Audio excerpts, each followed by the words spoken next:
Hey everyone, welcome back to my channel. Today I'm going to talk about professional development skills that have helped me in my career. Before we get to the content, please be sure to like this video. Subscribe so you can get more content in oil and gas and professional development topics. And please be sure to comment on the video below on the YouTube platform so I can incorporate your feedback into future videos. Please be sure to hit that notification bell when you do subscribe because I upload every Friday and every Sunday. Every Friday is a professional development topic, and every Sunday is a technical review. Well, let's get to the content. You might be wondering, Yoshi, what are professional development skills? Well, I'm not going to call them soft skills, but they're well known to be like that. Professional development skills are skills that are not technical skills that you learn in school. They're skills that you learn on the job, in life, through Boy Scouts or Girl Scouts, you name it. Today I'm going to talk about those specific professional development skills that help me in my career, and hopefully they can help you. But remember that the skills that I mention on this video is not limited to the only skills that you should be focusing on. There are plenty of skills out there, and I hope you can comment below to let me know what exactly are the skills that have helped you in your careers or that seem to help you so far. I'd love to hear this feedback, and I want to start a dialogue on what kind of professional development skills that you've focused on. I'm going to start each professional development skill with an anecdote because I think stories really go far when it comes to backing up your reason as to why a professional development skill works, as well as data, hardcore data. But I'm going to go on the theme of anecdotes for the sake of this video and for the simplicity of people's attention spans. The first skill that I'd like to talk about is teamwork, and I'd like to share a story about teamwork. My first internship in the oil and gas industry in university was with Equinor. Well, now it's called Equinor. Back in the day, it was called Statoil Hydro. One of the feedback that I've gotten, and in full transparency, was focusing on my teamwork skills, being a team player. And I had no idea I was somebody that was not being a team player. In fact, I thought I was somebody that was working really hard. But as I thought more about the feedback that I got, I realized that being an effective team player has a lot of components to it. It is leaning on your team for feedback, asking your teammate questions about what their thoughts are in a certain project. It's also making sure they're kept up to speed with the project, as opposed to assuming that your teammate already knows what's going on with the project. Teamwork involves communication. And that teamwork and communication skill set is something that helped me, that I focused a lot on my future internships. And that landed me my first job offer with Devon Energy when I graduated from the University of Texas. So I strongly suggest that teamwork helped me from the internship process and helped me differentiate myself from other people, knowing that, or having recruiters know that I'm able to work with other people. You need to let others know that you're able to work with other people. You can work with adults in a setting, not just solve problems or do homework sets, for example, and learn to work in a team. The next skill I'm going to talk about is communication. Another story I want to mention here. I've been working on my communication skills since I was a freshman in high school. Actually, in middle school too, like a sixth grader. I took speech and drama in sixth grade, and I was in theater in sixth grade. And then in ninth grade, I took speech and debate. And I competed on the debate team for 4 years. I focused a lot on my public speaking skills, knowing that public speaking is something that differentiated me from other people, and that also applied to other situations that involves communication, such as the teamwork that I mentioned to you before, but also interviewing.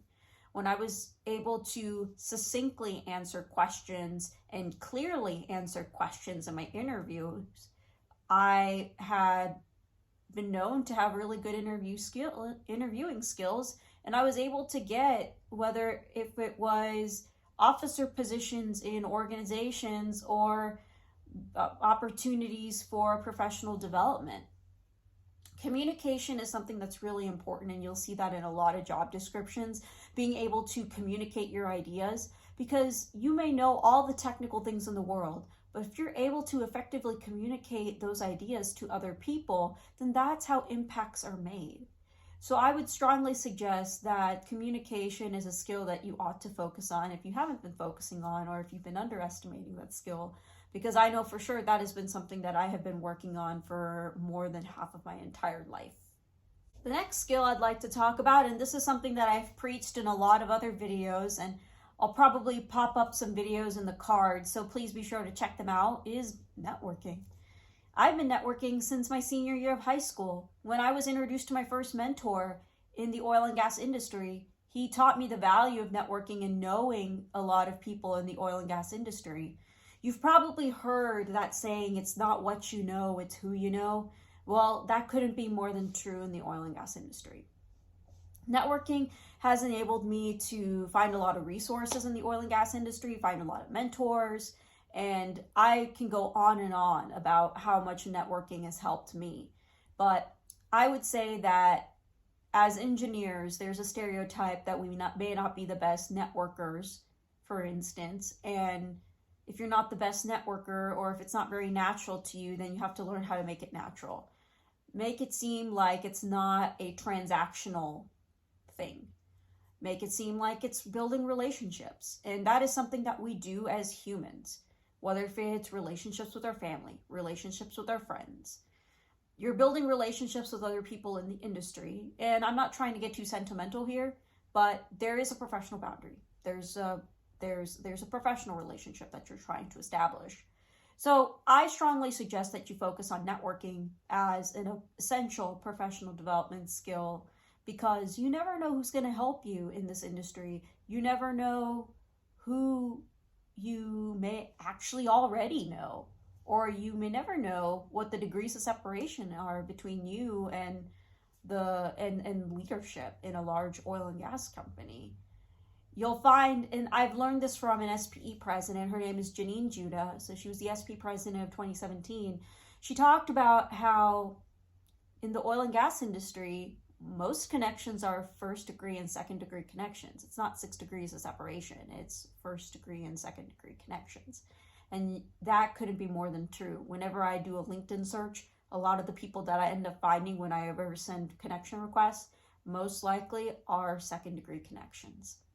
So therefore, networking can't be more than easier in the oil and gas industry, and you just need to get on it as a professional development skill. The last skill is a skill that is very interesting, and you'd be surprised to know why I mentioned this as a last skill. But I'd like to talk about conflict resolution. Yes, when there's people, there's politics, and when there's people and politics, there's conflict. There's going to be conflict no matter how close-knit or how well-functioning a team is. And some conflict is healthy. We recently took a conflict resolution test, and I learned about what my conflict resolution styles are. I strongly suggest you know what your conflict resolution style is and know how to deal with conflict. I got so much into conflict that I ended up getting a book called Conflict Resolution for Dummies 3 years ago. Because knowing your conflict resolution style and knowing how others' conflict resolution styles are can help you not only be empathetic, but also help you be a better problem solver in terms of interacting with other people. Conflict resolution is going to be a skill set that you are always going to have, that you're always going to need in your back pocket. And even though you're going to be applying a lot of the problem solving skills and the hardcore technical skills, you should treat conflict resolution very similarly. It's a problem solving in terms of dealing with other people. It's an engineering problem in terms of dealing with other people. So that's how I've approached conflict resolution. You can approach conflict resolution any way that you like, but I strongly suggest focusing on conflict resolution is an essential professional development skill that helped me in my career and helped me make a lot of really good relationships. And that's a wrap, everyone. Those were all the professional development skills that I thought that helped me in my career. And please let me know what has helped you. I'm sure that there's so many other professional development skills that are out there that I know that I haven't mentioned that I hope that you can mention in the comments below. As usual, please be sure to like this video. Subscribe so you can get more content and more in oil and gas and professional development topics. And please be sure to comment on the video below on the YouTube platform so I can incorporate your feedback into future videos. Thank you so much for taking the time to watch this video, and I'll see you in the next one.